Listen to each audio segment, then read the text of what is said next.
dan sebagaimana nubuatan dari Rasulullah SAW, bahwa sejalan dengan waktu, Islam hanya tinggal namanya saja, dan ajaran yang benar ini lenyap setelah lebih dari 1000 tahun.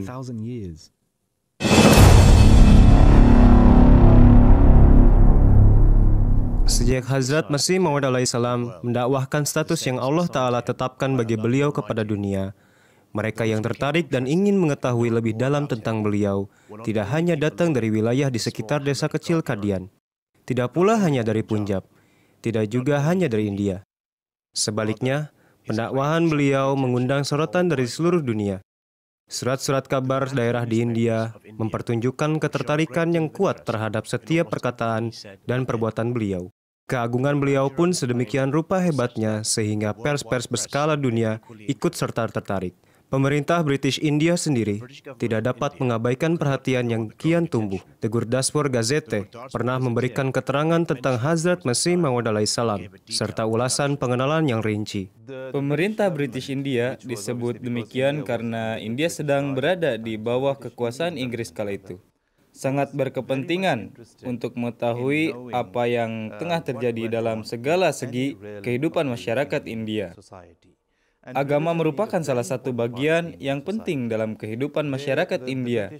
Pemerintah Inggris amat peka terhadap peristiwa yang sedang berlangsung di tengah-tengah agama yang hidup berdampingan saat itu di British India.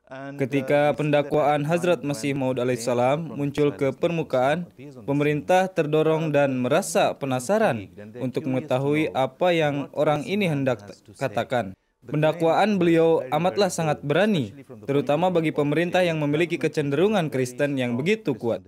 Pendakwaan bahwa Isa Al-Masih alaihissalam telah wafat, bahwa kedatangan beliau yang kedua kali hanya berlaku secara metaforis, serta bahwa kedatangan metaforis tersebut telah mewujud dalam pribadi Hazrat Mirza Ghulam Ahmad alaihissalam dari Kadian, merupakan sebuah pendakwaan yang berat untuk diserap dan dicerna oleh pemerintah. Dalam menghadapi serangan para misionaris Kristen terhadap Islam, kaum muslimin India senantiasa melayangkan pandangan pada diri beliau. Suatu kali tatkala kaum muslimin Punjab ditantang oleh para misionaris Kristen, tiada seorang pun ulama yang digadang-gadang hebat berani menghadapi mereka. Kaum muslimin, terlepas dari permusuhan mereka terhadap Hazrat Masih Maud, mendekati beliau dan memohon bahwa hanya beliaulah sosok yang mampu menyelamatkan mereka dari rasa malu di tangan orang-orang Kristen. Hazrat Masih Maud alaihissalam menerima tantangan untuk mengadakan debat selama 14 malam di kota Amritsar. Beliau membuat orang-orang Kristen kewalahan untuk menjawab bermacam-macam tantangan unik yang beliau ketengahkan sebagai jawaban terhadap argumentasi mereka. Merupakan sesuatu yang sangat menarik untuk dicatat bahwa kala para misionaris Kristen datang menyuguhkan tantangan kepada kaum muslimin Punjab, serta dengan berani mengklaim dan meminta mereka untuk tampil ke muka guna membela agama mereka, masyarakat umum dari kalangan kaum muslimin yang berjumlah mayoritas di berbagai daerah pun berusaha untuk mencari seorang ulama Islam atau maulwi yang akan maju dan membela agama di hadapan para misionaris Kristen. Demikian juga merupakan sesuatu yang patut dicatat bahwa tidak ada seorang pun ulama Islam yang tampak tertarik untuk maju membela Islam. Terekam bahwa ulama-ulama Islam yang didekati oleh masyarakat umum justru bertanya-tanya, di mana kami akan menginap? Siapa yang akan membiayai perjalanan? Siapa yang akan membiayai penginapan? Dan bagaimana kami akan bekerja? Jadi begitulah ketertarikan utama mereka, dan mereka tampak tidak peka untuk membela keimanan mereka, yakni Islam. Terekam dalam catatan intelijen untuk misi gereja dikenal dengan nama CMS, bahwa ketika para misionaris Kristen memberikan laporan baik ke tanah Inggris tentang perdebatan-perdebatan dan segala sesuatu yang telah terjadi, mereka terang-terangan menyatakan bahwa mereka baru pertama kali mendapati argumentasi-argumentasi yang dikemukakan oleh Hazrat Masih Maud alaihissalam. Mereka belum pernah menjumpai pertanyaan-pertanyaan semacam itu diajukan. CMS Intelligencer merekam dalam laporan mereka dari misi Amritsar tentang tantangan-tantangan baru yang mereka hadapi dari Hazrat Mirza Ghulam Ahmad alaihissalam. Sebagai seorang nabi, Hazrat Masih Maud alaihissalam memperoleh karunia dari Allah Ta'ala untuk menubuatkan kejadian-kejadian yang akan terlaksana. Surat-surat kabar Inggris dan Amerika menunjukkan ketertarikan yang kuat dan meliputi cerita-cerita demikian.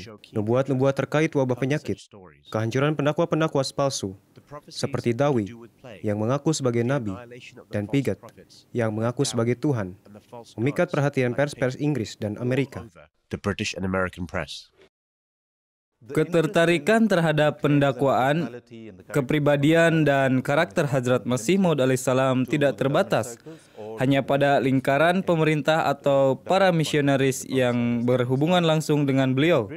Pers-pers barat, baik dari Inggris maupun Amerika, mereka merasa amat tertarik ketika menginsafi dan mengetahui tentang Hazrat Mirza Ghulam Ahmad alaihissalam dari Qadian. Pendakwaan beliau serta nubuat-nubuat yang beliau tuturkan dari waktu ke waktu. Ketika beliau diberi tahu bahwa sesuatu akan terjadi di masa depan, beliau menubuatkan dan menerbitkannya hingga termuat dalam pers-pers barat. Jadi, sewaktu Hazrat Masih Maud alaihissalam menubuatkan akan berjangkitnya wabah pes di Punjab, kita melihat bahwa hal tersebut turut dimuat dalam surat kabar Inggris. Ketika Hazrat Masih Maud alaihissalam menantang nabi-nabi palsu seperti Alexander Dowie, surat kabar pun benar-benar dipenuhi dengan tantangan-tantangan yang beliau sampaikan kepada Dowie dan apakah Dowie meresponnya atau tidak. Kemudian, kala Dowie pada akhirnya menemui ajalnya yang telah terlebih dahulu dinubuatkan, surat kabar ikut pula memuat berita itu, serta menyoroti ulang tantangan-tantangan Hazrat Masih Maud alaihissalam. Demikian juga ketika seorang pendakwa palsu ketuhanan, Rev. John Hugh Smith Pigot, mengumumkan pendakwaannya dalam pers-pers barat. Ketika kabar itu sampai ke Qadian, ketika kita mengetahui dari catatan sejarah jemaat bahwa Hazrat Masih Maud alaihissalam segera meresponnya dalam 1 atau 2 hari. Peringatan segera pula dikirimkan kepadanya supaya ia bertaubat dari pendakwaan semacam itu. Tatkala peringatan tersebut sampai ke London, pers-pers Inggris memuatnya. Mereka menerbitkan cerita dan peringatan tadi beserta apa yang didakwakan oleh Pigot. Bahkan sesudah Hazrat Masih Maud alaihissalam wafat, kapanpun pers-pers memberitakan tentang Pigot, kita melihat bahwa mereka juga akan memberitakan tentang peringatan yang dikirimkan kepadanya oleh Hazrat Masih Maud alaihissalam, terutama karena kondisinya yang terus menurun dan ia menjumpai akhir hidup yang telah dinubuatkan oleh Hazrat Masih Maud alaihissalam. Pers-pers Inggris tampak tetap mempertahankan ketertarikan mereka. Kemudian, tibalah suatu waktu pada 1924 ketika Khalifah kedua dari Hazrat Masih Maud alaihissalam mengunjungi London. Kala itu keseluruhan pers Inggris telah terpaku pada perhelatan konferensi agama-agama di London. Mereka lebih terpesona lagi begitu mengetahui bahwa Khalifah dari Hazrat Masih Maud alaihissalam hadir di kota mereka. Yang lebih menawan dan memikat bagi pers adalah kenyataan bahwa sebuah masjid akan didirikan di London, yang merupakan ibu kota dari kerajaan terbesar di dunia tempo hari. Tatkala Khalifatul Masih Ats-Tsani radhiyallahu an tiba di London pada tahun 1924, keriuhan besar tercipta di sini. Suatu gelombang kegairahan menyapu seisi pers Inggris serta pers-pers barat lainnya. Beliau secara resmi hadir di London untuk mengikuti konferensi agama-agama yang bernaung di bawah kerajaan Inggris yang akan diselenggarakan di institusi imperial. Para insan pers ingin mengetahui bahwa sosok Juwita ini yang mengenakan turban dan ditemani oleh 12 orang sahabat yang juga mengenakan jubah panjang, turban serta celana panjang. Apa yang hendak mereka lakukan di sini dengan penampilan yang menarik seperti itu? Sewaktu para insan pers berbicara kepada beliau dan pesan beliau tersebar, kita melihat bahwa pers-pers di seantero Inggris sangatlah tertarik dengan kedatangan Khalifatul Masih Ats-Tsani, Hazrat Mirza Bashiruddin Mahmud Ahmad radhiyallahu an. Mengingat bahwa tur yang beliau langsungkan mempunyai beragam tujuan, di samping mengikuti konferensi agama-agama kerajaan Inggris dan meletakkan batu fondasi bagi pendirian masjid pertama di jantung kota London, Beliau juga akan menghadiri berbagai undangan untuk menyampaikan pidato-pidato seperti di Guildhall atas undangan para rohaniawan. Beliau pun diundang oleh suatu kelompok untuk berpidato di kota Portsmouth. Jadi beliau memberikan kuliah-kuliah umum, meletakkan batu pertama Masjid Fazl, serta menghadiri konferensi secara bersamaan. Selama tinggal di sana, sebuah tragedi terjadi di Afghanistan, di mana salah seorang Ahmadi disyahidkan. Atas instruksi Amir Kota Kabul, ketika berita itu sampai ke markas Qadian, ia langsung diteruskan lewat telegram kepada Hazrat Khalifatul Masih Ats-Tsani radhiyallahu an yang sedang berada di London. Begitu Hazrat Muslih Mau'ud radhiyallahu an mendengar hal tersebut, beliau seketika menginstruksikan sekretaris pribadi beliau untuk mengadakan sebuah pertemuan guna melayangkan protes pada suatu tempat dimanapun para pembesar dan orang-orang yang berpengaruh dapat datang serta menghadirinya.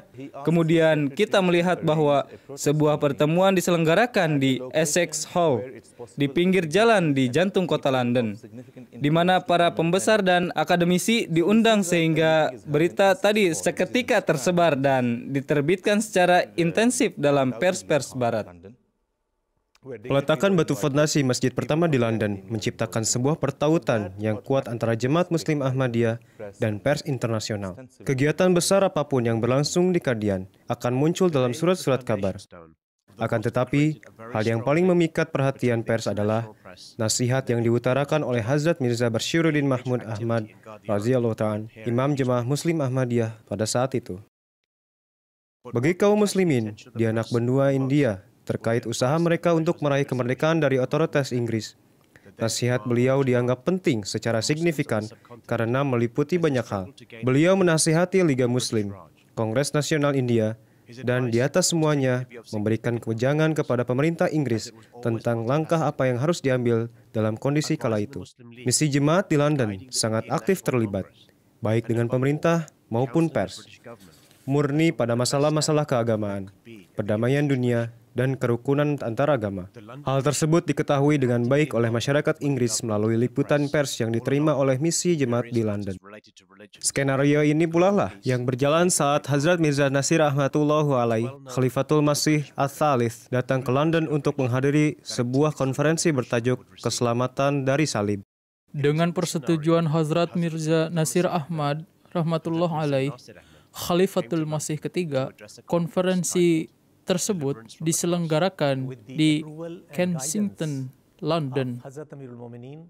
Khalifatul Masih III, Hazrat Mirza Nasir Ahmad Sahib rahimahullah ta'ala, a conference was organized dengan bertempat di Institute Commonwealth pada 2-7 Juni 1978. Topik konferensi tersebut adalah keselamatan Isa alaihissalam dari tiang salib.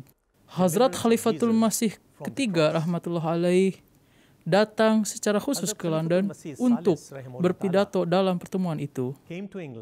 Selain beliau, beberapa cendekiawan juga berpidato mengenai beragam topik terkait Isa alaihissalam.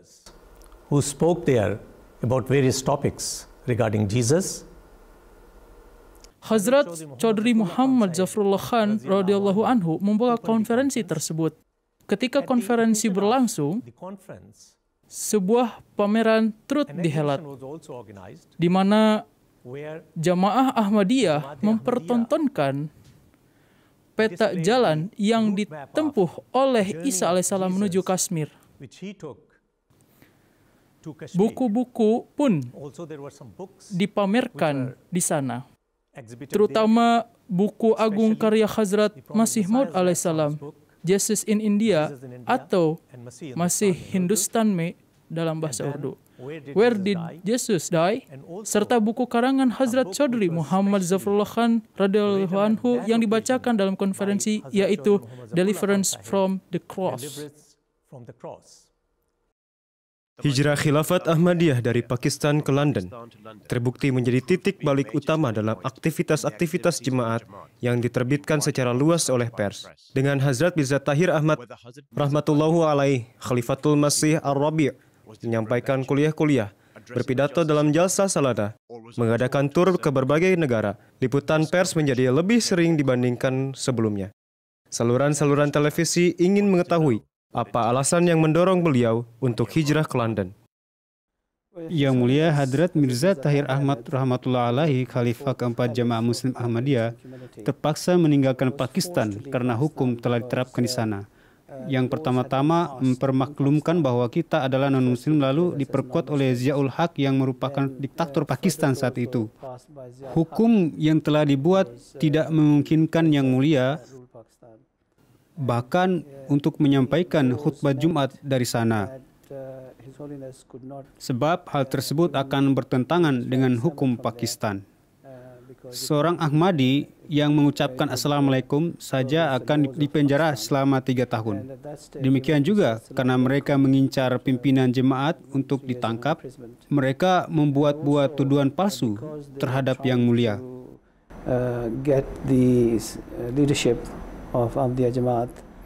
Oleh sebab itu, telah menjadi sebuah keniscayaan bahwa beliau harus meninggalkan negeri tersebut sehingga beliau dapat berbicara dengan bebas kepada anggota-anggota jemaat seluruh dunia. Jadi, demikianlah motif yang mendorong beliau untuk hijrah dari Pakistan ke UK. Syah dan tibalah era revolusi media dari bentuk cetak ke rupa elektronik. Kini, media telah melihat sebuah domain baru secara utuh dari kemunculan dan perkembangan media sosial yang cepat. Pada masa ini, jemaat telah memasuki era yang kelima dari khilafat Hazrat Masih Maud alaihissalam. Hal tersebut memungkinkan setiap perkataan khalifah untuk menjangkau seluruh dunia dalam hitungan menit, jika bukan detik. Era ini dimulai kala dunia menganggap Islam dan kekerasan sebagai sesuatu yang bermakna sama. Islam dipersepsikan sebagai salah satu faktor yang membahayakan perdamaian dunia. Tidak ada orang yang berani bertanya atau mendengarkan penjelasan dari pihak Muslim. Pada saat yang genting semacam itulah sosok ini, yakni Khalifah Hazrat Masih Maud alaihissalam, Imam Jemaah Muslim Ahmadiyah, sosok pembawa damai ini tampil ke muka untuk menerangkan apa sebenarnya yang diperjuangkan oleh Islam. Alhamdulillah, tiap tahunnya liputan media tentang jemaat terus-menerus meningkat. Seluruh dunia selama 15 tahun terakhir, kepemimpinan Huzur Ayadullah Ta'ala bin Nasir Aziz telah lebih banyak mengetahui perihal jemaah Muslim Ahmadiyah. Saya sendiri telah melihat dengan dua mata kepala saya bagaimana Allah Ta'ala terus-menerus memberkati usaha-usaha Huzur Ayadullah Ta'ala bin Nasir Aziz dan menyiarkan pesan jemaat melalui media. Saya telah melihat Huzur Atba Ayadullah Ta'ala bin Nasir Aziz dalam wawancara-wawancara yang tak terhitung, baik di UK, di Amerika Serikat, di Eropa, Afrika, Timur Jauh, maupun belahan-belahan dunia lainnya. Africa, in different parts of the world, Far East. And you always see that no matter what, the journalists come away very, very impressed by Huzur's personality. Media dengan segera menyadari bahwa ada suatu penafsiran baru dari Al-Quran Suci. Umat Islam mungkin enggan menerima penafsiran Al-Quran Suci yang dikemukakan oleh Jemaah Muslim Ahmadiyah. Akan tetapi, para cendekiawan mereka akan segera mengikuti ideologi yang didakwakan oleh Hazrat Khalifatul Masih Al-Khamis, Ayadullah Ta'ala bin Nasir Aziz. Ideologi ini yang pada awalnya dirumuskan oleh Hazrat Masih Maud alaihissalam, disiarkan oleh silsilah para penerus beliau. Ideologi tentang Islam yang membawa perdamaian dan harmoni ini, yang kerap kali dianggap oleh kaum muslimin sebagai penyimpangan, akan menjadi satu-satunya pesan Islam yang dapat diterima, dipraktekkan, dan diperdengarkan.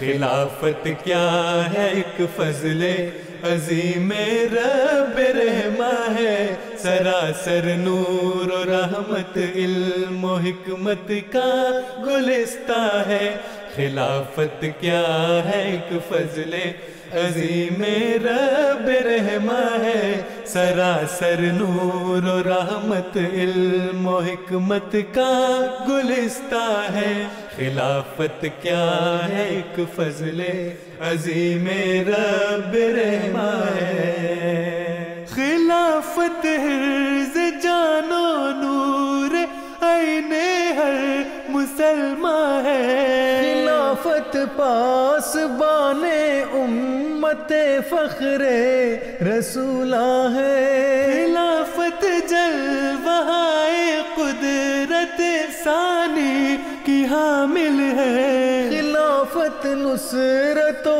ताईद रब्बानी की हामिल है खिलाफत दर्स गाहे इल्म इरफाने इलाही है खिलाफत इस ज़मीं पर आसमानी बादशाही है खिलाफत इस ज़मीं पर आसमानी बादशाही है खिलाफत पर तवे फैज़ान अनवारे नबूवत है निज़ाम इसका सरासर अक्स Hazrat Mirza Masrur Ahmad Ayyadallahu Ta'ala bin Nasril Aziz, Khalifatul Masih Al-Khamis, tidak melewatkan kesempatan sedikit pun untuk menyiarkan pesan sejati Islam ke seluruh dunia.